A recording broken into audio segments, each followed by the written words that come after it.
Hello everyone. So I hope you all are fine and safe. So today we will discuss or start our chapter number 4 of geography. In the previous chapter of geography, third we discuss about internal forces. But in this chapter we will discuss about external forces and sculpting of landforms. How landform formed by different agents.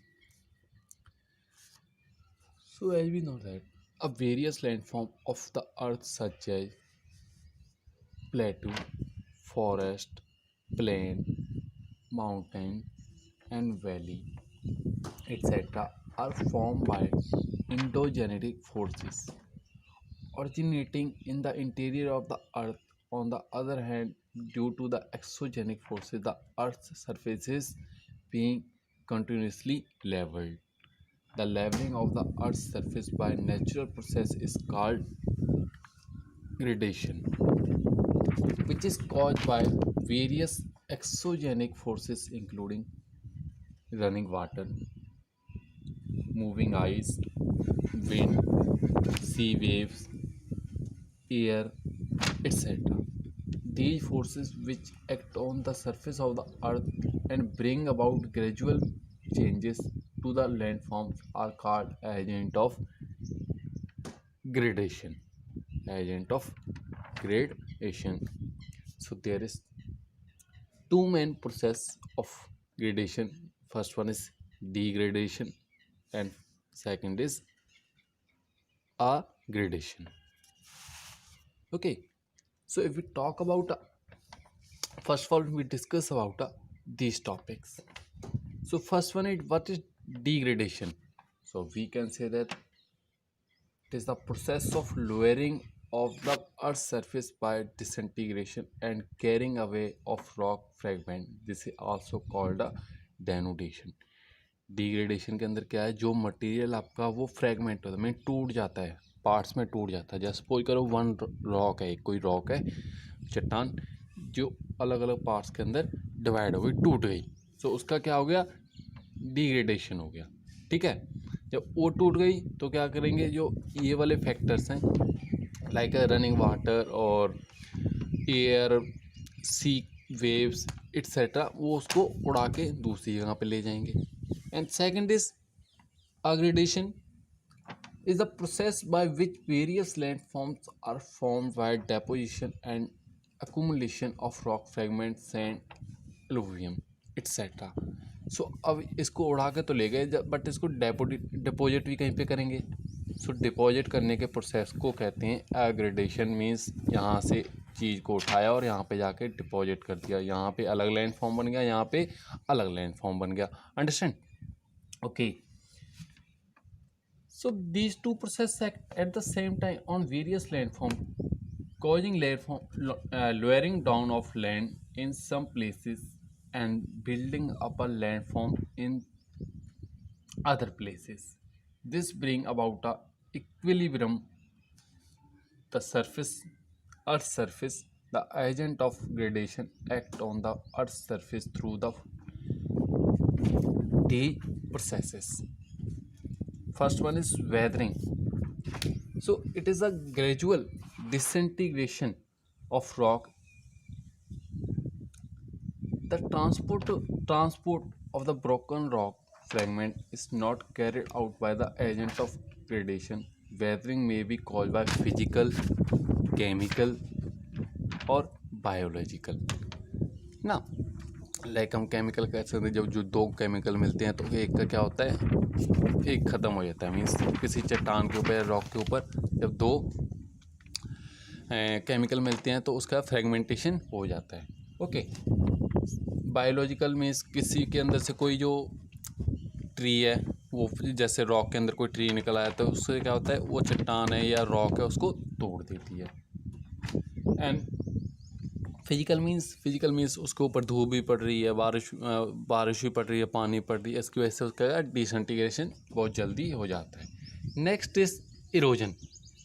So it is the combined action of wearing down of rocks by agent of gradation and transporting the eroded material from their places of origin to be deposited elsewhere.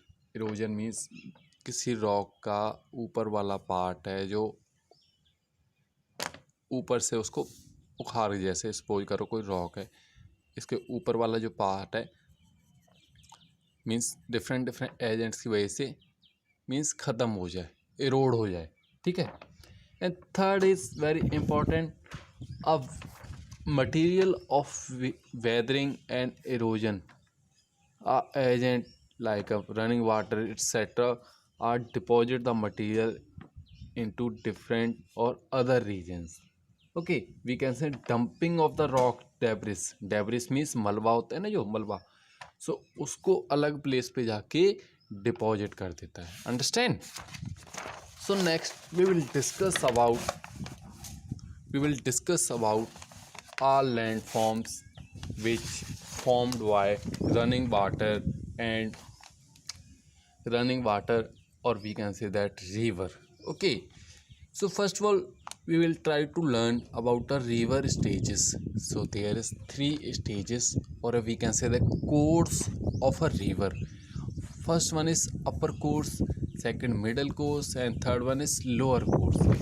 In the upper course, river formed a very deep gorges and canyons, or that time in the upper stage a volume of water and a velocity of water both are very high, means इसके अंदर जो पानी की गति होगी या पानी की मात्रा होगी, क्वांटिटी होगी, वो बहुत ज़्यादा होती है। दैट्स वाई अपर स्टेज के अंदर सबसे ज़्यादा क्या होता है, इरोजन होता है, erosion. Okay, and when river comes out in the plain region, then its velocity and volume of water decrease. That's why it's separate into a large area, means वहाँ पे इसकी width है जो चौड़ी हो जाती है। And next is lower stage, when river divide into different distributaries and merge into the ocean or a sea. Okay, understand? So first, now we will discuss about a landform which created or formed by a a river. Okay, first one is waterfall. So as we know that a waterfall is formed when the river suddenly drops in elevation over hard rock or down a steep valley. So we know that when river flowing in one direction then suddenly drops in elevation, means यहाँ से river flow कर रही है, that suddenly वहाँ से क्या हुआ, एकदम से ड्रॉप हो गया।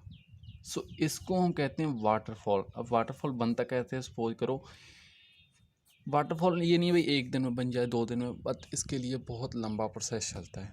फॉर एग्जांपल यहाँ पर रिवर आपकी कंटिन्यूसली फ्लो कर रही है, सपोज करो ये जो स्ट्रेटा है, या इस basically in the geography language we use a word of strata means ये पार्ट ऑफ रॉक। जो ये वाला स्ट्रेटा है ये बहुत ज़्यादा हार्ड है, इसको रिवर इरोड नहीं कर पाती। But on the other hand suppose करो दिस है also part of rock, but ये पार्ट है जो या स्ट्रेटा है वो सॉफ्ट है, उसकी वजह से रिवर ने क्या किया, इसको इरोड कर दिया। अब इरोड कर दिया तो क्या हुआ, यहाँ पे एक स्लोप आपकी बन गई, then river suddenly drops at that point. It is called waterfall. Understand? So it is important because can be used to generate electricity. That steep sloping segment of the flowing rivers is called a rapid. Suppose ये तो एक वो आ गया waterfall, but कभी कभी क्या होता है, रिवर फ्लो कर रही है, then move, then river flow like that suppose कर रिवर ऐसे फ्लो कर रही है, ऐसे गिर गई, फिर ऐसे फिर ऐसे फिर ऐसे, इसको हम बोलते हैं rapid. Okay, okay, there is number of waterfalls in India, in the southern part of India. So Angel waterfall is the highest waterfall in a world. Okay, next is meanders.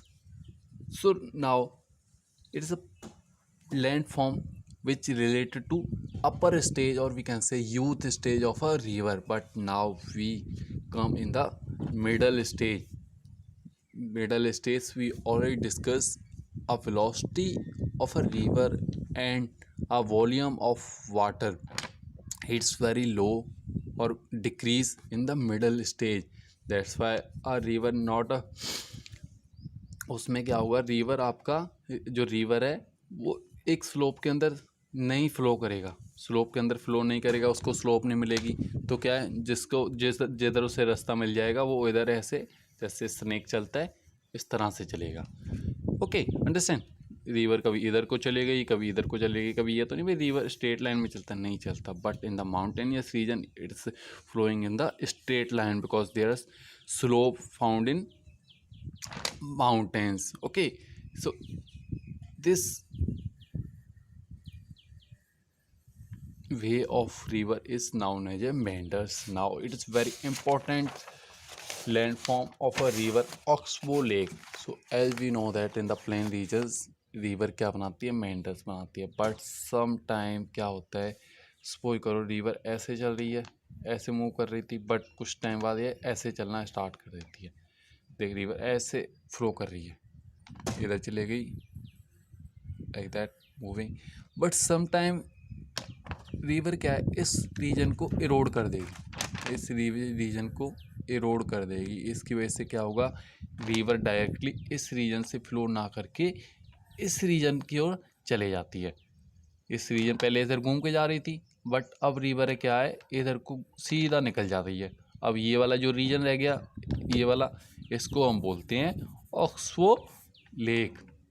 Oxbow lake में इसको if we talk about है हिंदी और Punjabi, we can say the gokhur lake. Gokhur means go means cow, है ना, काओ या गाय, उसके पाँव के जैसा इसका साइज शेप होता है, इसलिए that's why we can say that oxbow lake. And next is flood plain. Basically flood plains form during the flood. जब फ्लड आते हैं रिवर के अंदर तब ये बनती है.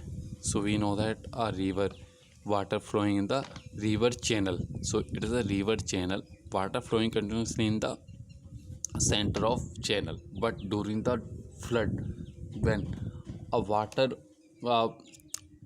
volume of water increase, then it separate or comes out from a river channel. Okay, जब रिवर चैनल्स के बाहर ये आएगा तो क्या होगा, ये बहुत दूर दूर रीजन में फैल जाएगा. बट वी नो दैट यहाँ से जो इरोडेड फाइन एलुवियल सॉइल है वो रिवर चैनल के अंदर थी, बट पानी जब बाहर निकला तो फाइन एलुवियल सॉइल को क्या कर देता है, इस रीजन के अंदर सेपरेट करता है, मीन्स उसको फैला देता है. बट जब पानी की वॉल्यूम है वो डिक्रीज होती है, सो क्या होता है, वो वापस इसी चैनल में आ जाता है. सो अब उसमें इतनी कैपेसिटी नहीं होती कि वो इस फाइन एलुवियल सॉइल को वापस इसी चैनल में ले आए. सो इस वाले रीजन में क्या होता है, बहुत फाइन फर्टाइल सॉइल हमको मिल जाती है. लाइक इन द बिहार ये कोसी रिवर है जिसमें हर एक साल फ्लड आते हैं. सो वो क्या आते हैं, वो वहाँ पे फ्लड प्लेन ज़्यादा मिलती हैं. तो यहाँ पे वापस आ गई. And last is delta. So when the river reaches its mouth, it carries a large volume of water and alluvium. The excess load is deposited as sandbars in the wide river's channel. This divides the main channel into several channels, which are called distributaries. In this stage, triangular-shaped land is formed between the distributaries due to the deposition of sediment. Is called delta. Means in the last, when river merge into ocean, sea or lakes, it divide into different distributaries. Means अलग अलग tributaries के अंदर divide हो गई. क्यों हो गई, यहाँ पे जो आपका जो स्लोप होती है बिल्कुल भी नहीं होती, बिल्कुल प्लेन रीजन होता है, इसलिए अलग अलग डिस्ट्रीब्यूट इसमें से अलग अलग हो जाती हैं। इसके लिए वहाँ पे लास्ट में क्या बनता है, a triangle shaped landform which is called a strata. Okay, so Sundarban Delta, which formed by river Ganga and Brahmaputra, is world largest delta. Sundarban Delta, which found in the West Bengal and Bangladesh region. Okay, next time we will discuss about a work of sea waves, work of glacier, work of winds. Okay, I hope today you understand all the topics. Be safe, be careful. Thank you.